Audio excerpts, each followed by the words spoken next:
What's going on, everybody? Mortem here, this time bringing you some thoughts and reservations I have about Avowed. Roughly a week or so ago from the time of this video, Xbox had its developer direct where they showed off a bunch of Avowed, including a lot of new gameplay, etc. And while I did cover all that stuff in other videos, they leaned a little more on the news side of things, and in this video I want to share my actual opinions and thoughts about the game and what Obsidian's doing with it, etc. Now, I want to state here at the beginning, the game is still a little ways off. It's not supposed to release until this coming fall. We don't have an official release date, so things are subject to change here, which I imagine is why they didn't show off certain aspects of it yet. Realistically, I think come summertime, when marketing should theoretically start ramping up for this stuff, late summer at least anyway, we might have concrete answers to some of the things I'm going to mention here. So basically, nothing is set in stone. And furthermore, I want to make this very clear at the beginning, I like what I have seen. There are things, obviously, I think could be done better, etc. I have opinions, and that's why we're making this video and having this conversation. But by and large, I'm very much so looking forward to the title, which has a ton to do with the setting, Pillars of Eternity's world of Aora. So a lot of the criticisms I'm going to mention here are meant to be constructive.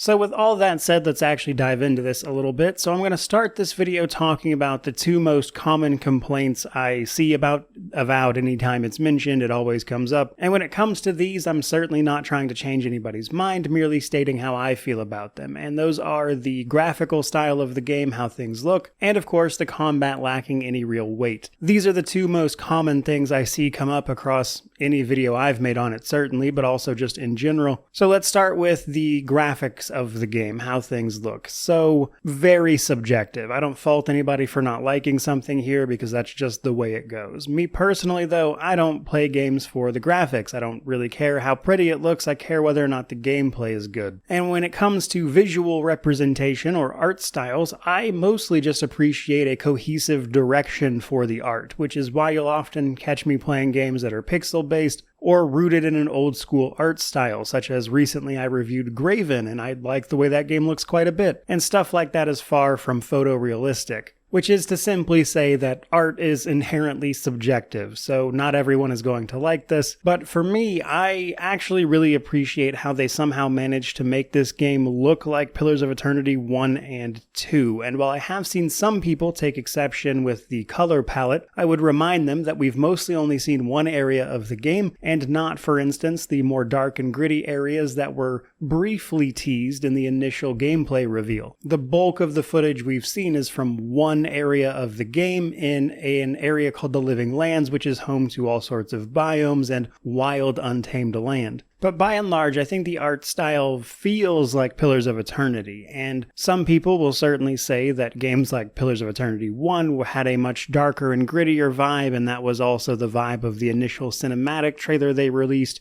And yeah, fair enough, I suppose, in general, but even with Pillars 1, the colors that were at play were always very vivid, especially that green on the Adra pillars. But with that in mind, I do acknowledge that Avowed seems to take more visual cues from Deadfire than it does Pillars of Eternity 1. But I think that comes down to the landscape more than anything else, because Deadfire was a vibrant ocean archipelago that had a lot of vivid colors to show off, and thus, much like the Living Lands, which is also a place with a lot of vivid colors, that makes a certain degree of sense, whereas PoE 1 was mostly things like caves and forests that had a lot of darker shades of color alongside the vivid stuff, so there was a bit more contrast there. But as I mentioned, the Living Lands is supposed to look like that. It's a land largely untouched by people and teeming with life. It is kind of meant to be very vibrant and full of color and life. And while I'm sure there will be darker areas, as we saw with the initial gameplay trailer, what they've shown off looks exactly like what this area should look like to someone who loves this setting. So while I can appreciate that people don't like the art style, etc., for me, I think they nailed it. It is exactly what I would have expected it to be. But let's talk about the other big issue, though, and that is combat. So combat is often mentioned as not having any weight, and generally I agree with people on this one. from what we've seen in both gameplay trailers and the deep dive, etc., it does not look like combat has a substantial amount of weight, but it does look like they are trying, at least in some regard, and we see a little bit of that in both of the reveals we've seen. I believe they cited Vermintide 2 as an inspiration specifically, but generally I agree with people's sentiment here. It does not look like the melee combat in particular is very impactful, at least from a combat feel perspective, and for a lot of people that's a very important thing, and I get it, frankly. But for me, it's just not something I care about, and the reason for that is that I play a ton of RPGs, and first-person RPGs in particular are always going to struggle with this, especially if their combat is primarily stat-based, which is likely what we're seeing here, because the visual representation of your weapon hitting something is never going to line up exactly with the stats that character has. So if the damage calculations are saying my sword swing that's hitting someone directly in the face is only dealing a few damage per hit, that obviously just doesn't make sense visually. This is something games have struggled with forever, and it's truth be told one of the reasons I prefer isometric RPGs if you watch the channel a lot, because this issue doesn't exist there. That said though, that is an explanation of my own feelings and not an excuse for it to be bad, frankly. So you take a look at a game like, say, Dying Light, which has amazing melee combat feel even though it is still primarily a stat-based system. And that shows that it certainly can be done, but I would say it's never going to be perfect. This is not a scenario where everyone's going to be happy with it ever, because there's some dissonance in what you're seeing versus what makes sense. And it's been a problem since games have started moving into the 3D space almost 2 decades ago, and it's still a problem now. But I would say Obsidian makes RPGs first and foremost, so expecting some visceral combat simulator from them was likely never going to pan out for you to begin with. But like I said, that certainly doesn't excuse a lack of effort either, but to me it seems like they're at least trying in this regard, so we'll have to see how it pans out between now and release, I think. Beyond that, I do have a few other things I'd like to mention that I at least haven't seen too many other people talk about, and that is, for starters, a more, I would say, existential crisis when it comes to Avowed. You see,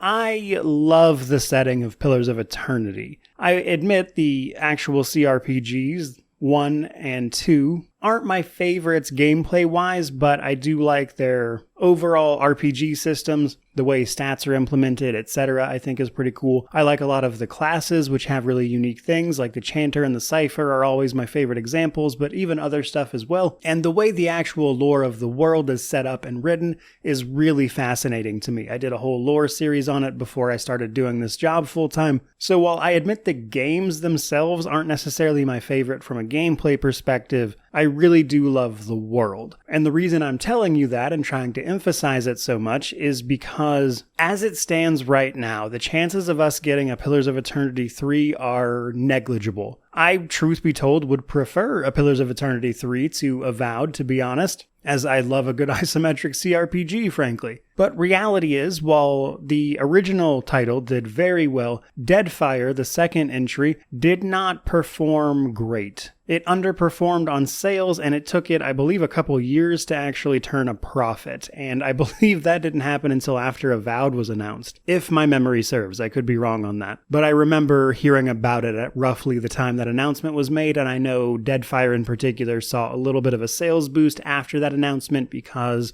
Obsidian mentioned it here and there, and even I believe the splash page or the menu for Deadfire, when you fire it up, mentioned something about it. And while I love these games, and I love video games in general, and I want them to be made with passion and from people who care about them, reality is they also have to make money. And Deadfire simply did not make enough money, which means further investment into that IP becomes unlikely, frankly. So then we have Avowed, a clear genre shift, likely trying to bring a unique IP to a broader audience, let's be real. But that comes with its own set of headaches, some of which we've already talked about. So when an IP sees a big genre shift like that, it is never going to be universally accepted. You still hear people complaining about Fallout 1 and 2's shift from isometric to 3 and, say, 4's more traditional Bethesda style, let's say. Or to give a different but also relevant example, Dragon Age Origins 2 and Inquisition are all very different games that highlight different aspects of the gameplay and experience, and a lot of people to this day argue over which direction in there is the appropriate one to take for Dreadwolf. So it's the type of thing I see over and over again because they shift genres looking for a bigger audience only to fracture the one they have, and I have concerns that that's what might happen with Avowed, but I also recognize that the second entry, Deadfire, did not sell well, and if Avowed also does not sell well, that's probably it for the Pillars IP. They're not going to continue to make games and chase a dollar that clearly is not there. So it's a pretty sizable gamble in my opinion, and if it goes poorly and Avowed doesn't sell well, I think you can pretty much say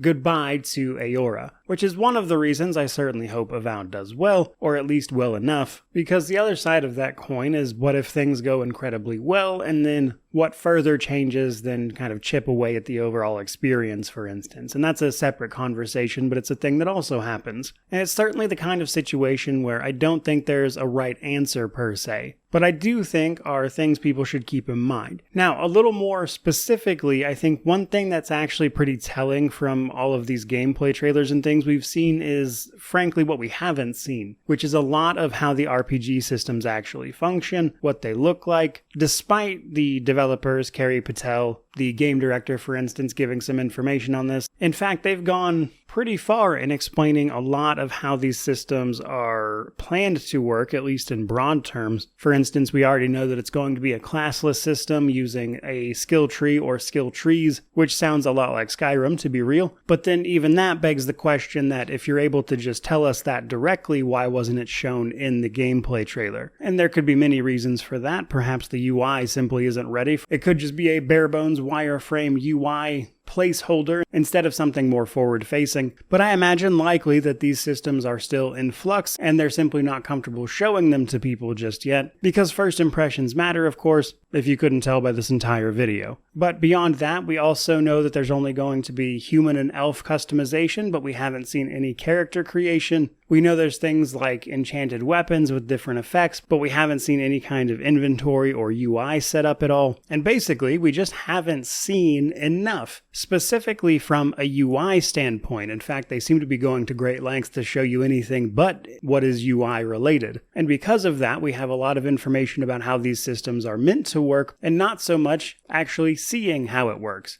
And then that leads into other questions. For instance, are these skill trees loosely based off of the classes from the isometric CRPGs, as they've described them as pulling the cool stuff from those class trees and implementing them into the skill trees here in Avowed? And multi-classing was a thing in Deadfire, so mix and matching these abilities isn't necessarily off the table or lore-breaking in any way.